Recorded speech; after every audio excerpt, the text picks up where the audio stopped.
Dear students of class 5th, I am continuing my lecture on your chapter number 8, measurement of your science book. Last lecture में मैंने आपको बताया था कि आपकी फिजिकल क्वांटिटीज़ कौन कौन सी होती हैं और हम उन्हें मेज़र करने के लिए अगर हम जर्नल बेस यूज़ करते हैं लाइक और क्यूबिट और हैंड स्पेन और फुट, तो they are not the correct one, क्योंकि पर्सन टू पर्सन ये चीज़ें वेरी करती हैं। तो हमें जो है इन फिजिकल क्वांटिटीज़ के लिए इनको मेज़र करने के लिए कुछ स्टैंडर्ड यूनिट्स हमने कंसीडर किए हुए हैं that are same all over the world, even they are same everywhere.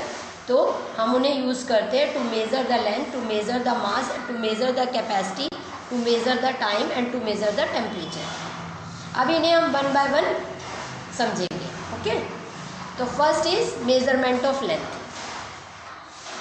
Length और distance is same. Length or distance can be defined as the measurement between any two points or any two places.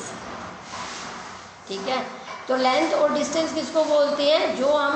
जो हमारा दो places या दो points के बीच की जो place है, जो उसकी जगह है, जो उसकी लेंथ है, ठीक है, उसको बोलते हैं मेजरमेंट ऑफ लेंथ। ठीक है, we use a metre rule और a measuring tape to know the length of any object. The standard unit of length is meter. The symbol of meter is m. तो measurement of length बता दिया अभी, it is defined as the measurement between two points or two places. ठीक है, और इसको नापने के लिए, इसको मेज़र करने के लिए आप क्या यूज़ करते हो? या तो आप रूलर यूज़ करते हो, स्केल बोलते हो जिसे, या फिर मेजरिंग टेप यूज़ करते हो। ठीक है, तो स्टैंडर्ड यूनिट ऑफ लेंथ है क्या? मीटर। ठीक, standard unit of length is metre. और इसका सिंबल, मीटर का सिंबल कैसे रिप्रेजेंट करते हो? एम से। जैसे 5 किलोमीटर तो 5m लिखते हो, 6 मीटर तो 6m लिखते हो। ठीक है ना, तो मेजरमेंट का जो यूनिट है that is metre and it is represented by the symbol m. Quite often we have to measure larger or smaller distance or length. In such cases, we use bigger or smaller units of length or distance. For larger lengths, such as the length of a road or distance between the two cities, the unit is kilometer being used. देखो, जब हम किसी छोटे distance या बड़े distance की बात करते हैं तो उस हिसाब से हम यूनिट को चेंज कर देते हैं अपनी कन्वीनियंस के हिसाब से।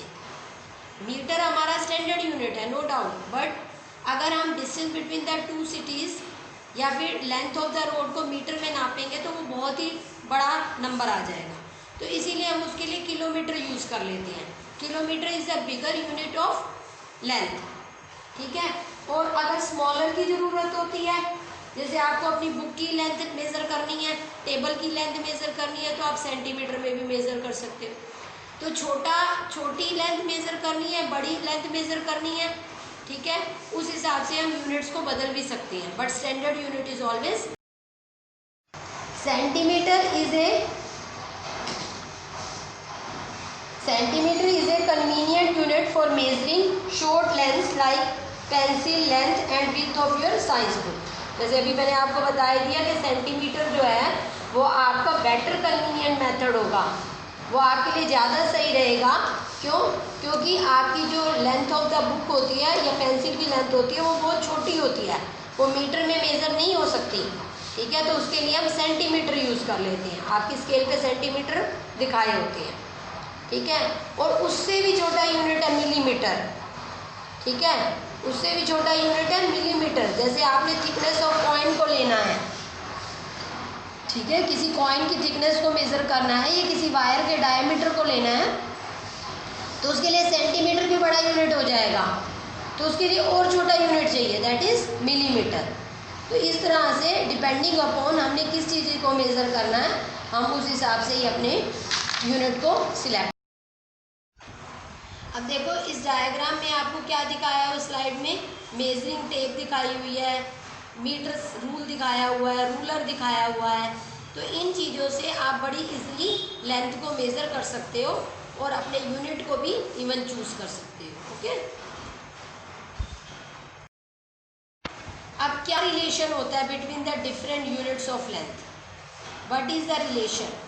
One unit of length can be change to other. एक यूनिट को आप दूसरे यूनिट में कन्वर्ट भी कर सकते हो। अगर सपोज आपके पास एक ऐसी मेजरिंग टेक्निक है, रूलर है, या आपके पास टेप है जिसमें आप उसको बेटर मतलब नाप तो उससे लेते हो, बड़ा नंबर लगता है तो उसको छोटे में कन्वर्ट कर लेते हो, या छोटे से बड़े में कन्वर्ट कर सकते हो। तो क्या रिलेशन है इनके यूनिट्स के बीच में, उन्हें हमें लर्न करना पड़ता है।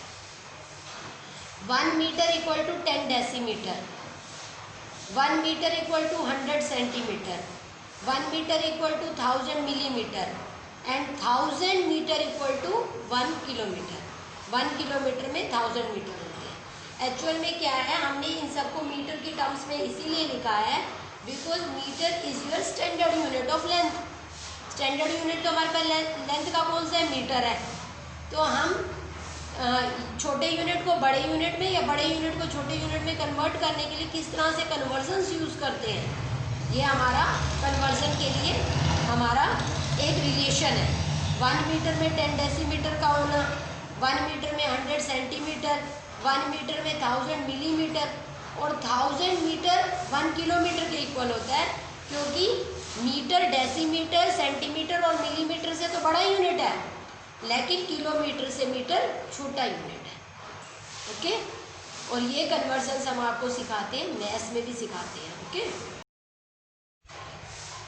Next is measurement of mass.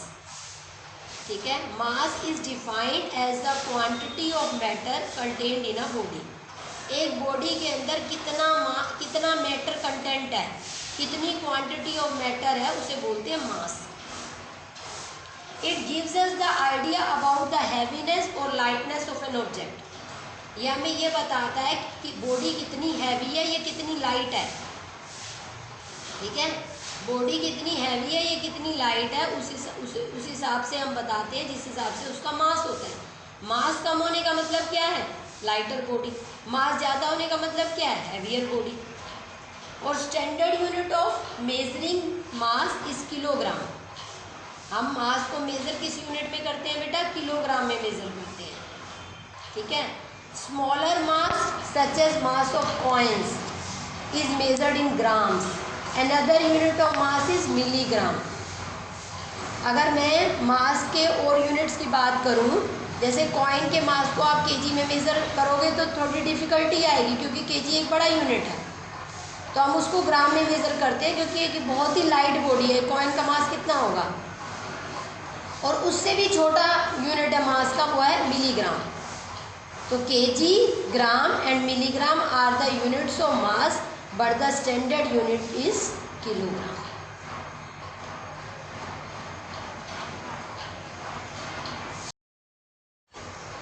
Kilogram can be converted into gram and milligram and vice versa. तो इनकी इंटर कन्वर्जन पॉसिबल है, जैसे अभी लेंथ में बताया था, ऐसे ही किलोग्राम में भी। किलोग्राम को आप मिलीग्राम ग्राम में भी कन्वर्ट कर सकते हो, और ग्राम मिलीग्राम को फिर आप किलोग्राम में भी कन्वर्ट कर सकते हो। ठीक है, तो 1000 मिलीग्राम 1 ग्राम के इक्वल होता है। मतलब मिलीग्राम जो है वो ग्राम से काफ़ी छोटा यूनिट है। 1000 मिलीग्राम इक्वल टू 1 ग्राम, और 1000 ग्राम इक्वल टू 1 किलोग्राम। ठीक है, तो 1000 ग्राम मिलकर 1 किलोग्राम बनते हैं। तो इस तरह से आप लोग जो है इनकी कन्वर्जन कर सकते हो, एक यूनिट से दूसरे यूनिट में उन्हें कन्वर्ट कर सकते हो। अच्छा, मास को मेज़र करने के लिए क्या यूज़ करते हो, बैलेंस। जैसे सब्जी खरीदने जाते हो, कुछ भी खरीदने जाते हो, तो बैलेंस यूज़ करता है ना वो। ठीक है, तो वी यूज़ अ बैलेंस और a weighing machine to measure the mass. तो मास मेज़र करने के लिए हम वेइंग मशीन या फिर बैलेंस का इस्तेमाल करते हैं। तो बेटा आज का जो लेक्चर है वो आपका यहीं तक ही है। ठीक है, you have to well prepare it by written practice. ठीक है, listen the lecture 2-3 times, and if any problem occur you may write on WhatsApp. Okay, thank you.